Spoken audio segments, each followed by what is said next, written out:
Hello guys, how are you. आप देख रहे हैं केमिकल पॉइंट। मैं हूं अनीश कुमार।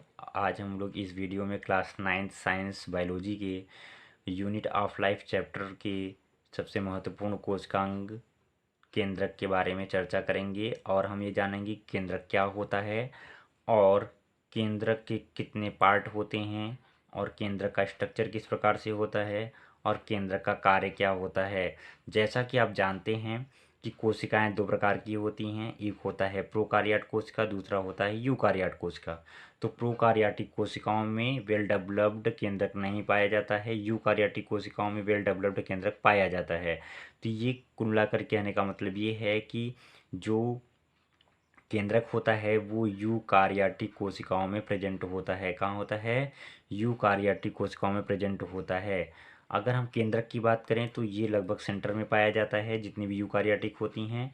प्लांट सेल में थोड़ा सा ये किनारे की तरफ शिफ्ट होता है due to presence of vacuoles. केंद्रिक रिक्तिका के कारण केंद्रक थोड़ा सा शिफ्ट हो जाता है। यहाँ पर देखें, अगर रॉबर्ट ब्राउन ने इसकी डिस्कवरी की थी केंद्रक की 1831 में केंद्र की डिस्कवरी की। सामान्यतः कोशिका में एक ही केंद्र पाया जाता है और केंद्र के कितने भाग होते हैं हम यहाँ पर देख लेते हैं। केंद्रक जो होगा, केंद्रक कला, केंद्रक द्रव्य, केंद्रिका, क्रोमैटिन धागे अर्थात न्यूक्लियर मेम्ब्रेन, न्यूक्लियोप्लाज्म या न्यूक्लियर सैप, न्यूक्लियोलस और क्रोमैटिन धागों से मिलकर बना होता है। तो ये चार महत्वपूर्ण भाग होते हैं न्यूक्लियर मेम्ब्रेन के। अगर देखें न्यूक्लियर मेम्ब्रेन की तो यह प्लाज्मा झिल्ली के समान दोहरी कला की बनी होती है। न्यूक्लियर मेम्ब्रेन जो होता है वो कैसी बनी होती है? यह प्लाज्मा झिल्ली जैसे होती है, प्लाज्मा मेम्ब्रेन होती है, उसी प्रकार से ये दोहरी इकाई कला की बनी होती है। देखेंगे अगर तो यह केंद्रक के चारों ओर एक आवरण बनाती है। प्रोकार्योटिक कोशिकाओं में केंद्रक कला का अभाव होता है। केंद्रक कला वर्णात्मक पारगम होती है यानी कि सिलेक्टिव परमिएबल होती है और यह केंद्रक एवं कोशिका द्रव्य के बीच पदार्थों के आवागमन को नियंत्रित करती है। कौन? केंद्रक कला की बात कर रहे हैं यहाँ पे। केंद्रक कला कहाँ है आप देख सकते हैं, ये पूरा का पूरा न्यूक्लियस है।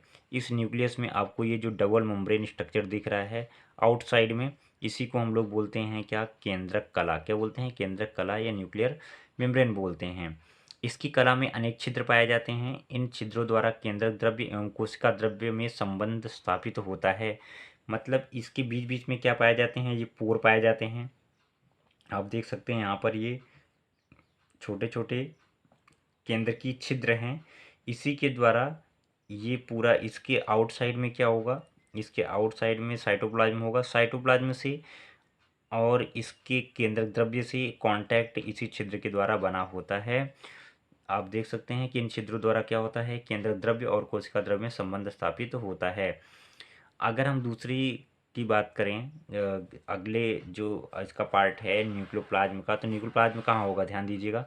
न्यूक्लियोप्लाज्म देखेंगे तो न्यूक्लियोप्लाज्म, इसके अंदर जितना भी मटेरियल भरा हुआ है उसे हम लोग न्यूक्लियोप्लाज्म कहते हैं। अगर हम देखें तो केंद्रक के मैट्रिक्स को केंद्रक द्रव्य या कैरियोलिम्फ कहते हैं। इसको कैरियोलिम्फ भी कहा जाता है। इसके अंदर पाए जाने वाले मटेरियल को, जितना भी लिक्विड मटेरियल पाया जाता है उसे हम लोग कैरियोलिम्फ बोलते हैं या न्यूक्लियर सैप बोलते हैं या न्यूक्लियोप्लाज्म बोलते हैं। अगर हम देखें तो ये जो इसके अंदर का जो द्रव्य है वो न्यूक्लियोप्रोटीन से मिलकर बना होता है। किससे मिलकर बना होता है? न्यूक्लियोप्रोटीन से मिलकर बना होता है और यह पारदर्शी होता है, कोलाइडी होता है और अर्ध तरल पदार्थ होता है। यानी केंद्रक द्रव्य कैसा होगा? न्यूक्लियोप्रोटीन से बना होगा, ट्रांसपेरेंट होगा, पारदर्शी होगा, कोलाइडी यानी कि कोलाइडी स्टेट में पाया जाएगा ये। और ये सेमी सॉलिड होता है यानी कि अर्ध तरल होता है, कंप्लीटली सॉलिड या कंप्लीटली लिक्विड नहीं होता है। यह केंद्रक कला से घिरा होता है और इसमें केंद्रिका और क्रोमैटिन धागे के अतिरिक्त एंजाइम, खनिज लवण, आरएनए, राइबोसोम पाए जाते हैं।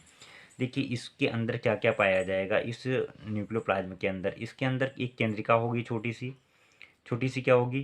केंद्रिका होगी। केंद्रिक, ये दिखेंगे यहाँ पर, ये केंद्रिका है आपकी, छोटी सी केंद्रिका होगी। केंद्रिका के अलावा क्या होगी? इसमें क्रोमैटिन धागे होंगे, जो आपको यहाँ पर धागे दिख रहे हैं ये क्रोमैटिन धागे कहलाते हैं। और इसके अतिरिक्त क्या होगा? इसके अतिरिक्त एंजाइम होगा, खनिज लवण होगा, आरएनए होगा और राइबोसोम होगा।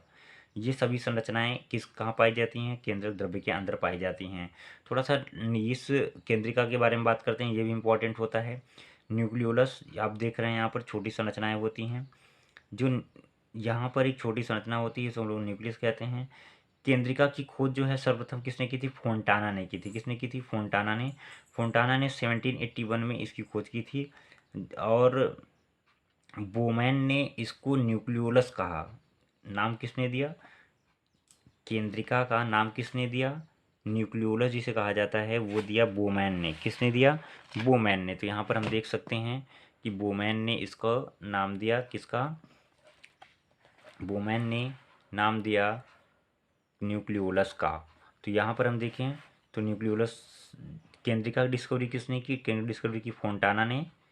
और बोमैन ने इसको क्या नाम दिया? बोमैन ने इसको नाम दिया न्यूक्लियोलस। केंद्रक के अंदर देखें हम तो एक अथवा दो केंद्रिकाएं होती हैं और ये झिल्ली के अभाव में सीधे केंद्रक द्रव्य के संपर्क में रहती हैं, यानी कि उसमें केंद्रिका में मेम्ब्रेन नहीं पाई जाती, मेम्ब्रेनलेस होता है। केंद्रिकाएं प्रोकार्योटिक कोशिकाओं में नहीं पाई जाती हैं और ये कोशिका विभाजन के समय लुप्त हो जाती हैं। केंद्रिका में प्रोटीन 85% होता है, आरएनए 10% होता है और डीएनए 5% होता है। कोशिका में न्यूक्लियोलस की स्थिति क्रोमोसोम की स्थिति पर निर्भर करती है। केंद्रिका में 85% प्रोटीन, 10% आरएनए और 5% डीएनए पाया जाता है। ये न्यूक्लियोलस की बात हो गई। इसकी संख्या 1 या 2 हो सकती है। ये प्रोकार्योटिक कोशिकाओं में नहीं पाया जाता है और इसके अंदर प्रोटीन 85% और डीएनए जो होगा 5% और आरएनए जो होगा वो 10% होगा। यहाँ पे आप देख सकते हैं कि 85% प्रोटीन, 10% आरएनए और 5% डीएनए होता है किसके अंदर? केंद्रिका के अंदर, जो कि छोटी संरचना होती है, केंद्रक के अंदर पाई जाती है। इसमें मेम्ब्रेन नहीं होता है, इसलिए डायरेक्टली न्यूक्लियोप्लाज्म के कॉन्टैक्ट में रहता है। अगली जो संरचना है इसके अंदर वो है क्रोमैटिन धागे। क्रोमैटिन धागे क्या होते हैं? देखिए, केंद्रक द्रव्य में गहरा केंद्रक द्रव्य में गहरा रंग लेने वाले पदार्थ से बनी धागों के समान संरचनाएं होती हैं जिसे क्रोमैटिन धागे अथवा क्रोमोनिमा कहते हैं। यानी कि कुल मिलाकर वो जो धागे हैं वो रंगीन संरचनाएं बनाती हैं, इसे हम लोग क्या बोलते हैं? क्रोमोनिमा बोलते हैं। ये धागे परस्पर मिलकर एक जाल के समान संरचना क्रोमैटिन जालिका बनाते हैं। कोशिका विभाजन के समय क्रोमैटिन धागे एक दूसरे से अलग होकर के गुणसूत्र बनाते हैं। ये क्रोमैटिन धागे प्रोटीन तथा डीएनए के बने होते हैं। यानी क्रोमैटिन धागे जो जाल पाई जाती है उसे हम लोग क्रोमोनिमा भी कहते हैं और ये एक जाल बनाते हैं जिसे क्रोमैटिन रेटिकुलम या क्रोमैटिन जाल कहते हैं। और कोशिका विभाजन के समय क्रोमैटिन धागे एक दूसरे से अलग होकर के गुणसूत्र बनाते हैं। ये क्रोमैटिन धागे प्रोटीन तथा डीएनए के बने होते हैं।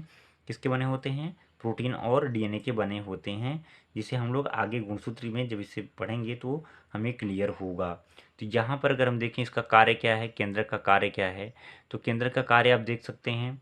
केंद्रक का कार्य, केंद्रक कोशिका की सभी जैव क्रियाओं का नियंत्रण एवं नियमन करते हैं, यानी कि मास्टर ऑफ द सेल बोला जाता है किसको?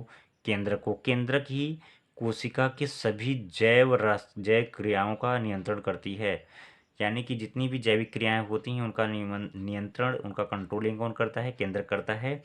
अगर सेकंड देखें हम तो ये जो केंद्रक है, केंद्रक में आनुवांशिक पदार्थ पाया जाता है। यह लक्षणों की वंशागति के लिए उत्तरदायी होता है। जैसा कि आपने देखा, डीएनए पाया जाता है, क्रोमैटिन धागे पाए जाते हैं जो कि लक्षणों की वंशागति करने के लिए उत्तरदायी होते हैं। केंद्रक कोशिका विभाजन के लिए उत्तरदायी होता है, जिससे जीवधारी के शरीर में वृद्धि होती है। यानी कि केंद्रक में ही ये एबिलिटी होती है कि वो सेल को क्या करे? डिवाइड करे और जिससे कि जो भी जीव है उसका भार बढ़े। तो यहाँ पर हमने देखा कि केंद्रक क्या होता है, उसके अंदर का स्ट्रक्चर एक बार हम फिर से यहाँ पर देख लेते हैं कि किस प्रकार से स्ट्रक्चर होता है। केंद्रक का स्ट्रक्चर हम देखें तो ये इस बाहरी दोहरी कला मेम्ब्रेन से घिरा होता है, जिसे हम लोग केंद्रक कला कहते हैं। केंद्रक कला जो होगी उसके दोनों मेम्ब्रेन के बीच में कुछ खाली स्थान होगा, जिसे हम लोग परिकेंद्रीय अवकाश कहते हैं, इंटरन्यूक्लियर स्पेस कहते हैं। और ये देखेंगे आप कि दो भागों से मिलकर बनी होती दो मेम्ब्रेन है, आउटर मेम्ब्रेन बाह्य केंद्रक कला और ये अंतः केंद्रक कला, इसके बीच में खाली स्थान को परिकेंद्रीय अवकाश कहते हैं। इनके बीच में छोटे छोटे छिद्र पाए जाते हैं जिसे हम लोग केंद्र की छिद्र कहते हैं। इसके अंदर एक मटेरियल भरा होता है जिसे हम लोग न्यूक्लियोप्लाज्म कहते हैं या कैरियोलिम्फ कहते हैं। कैरियोलिम्फ कहते हैं। इसमें जो है क्रोमैटिन धागे पाए जाते हैं, जो कि हेटेरोक्रोमैटिन और यूक्रोमैटिन दो टाइप के होते हैं। और इसके अंदर केंद्रिका एक या दो हो सकती हैं, केंद्रिका एक और दो हो सकती हैं, जिनमें कि मेम्ब्रेन नहीं पाया जाता है और ये डायरेक्टली कांटेक्ट में होती हैं न्यूक्लियोप्लाज्म के।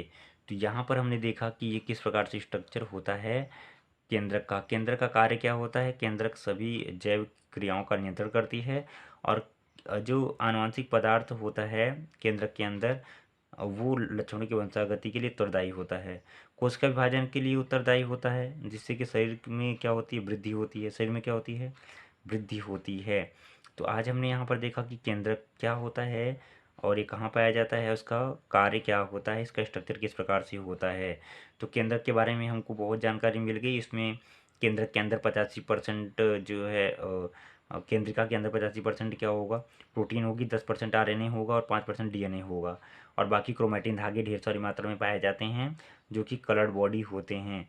और इनका कार्य क्या होता है, कोशिका विभाजन को कंट्रोल करना, आनुवंशिक लक्षणों का वहन करना और जैविक क्रियाओं को नियंत्रित करना, ये केंद्र का कार्य होता है। तो यहाँ पर हमने देख लिया कि केंद्र क्या होता है और उसके कार्य क्या होते हैं।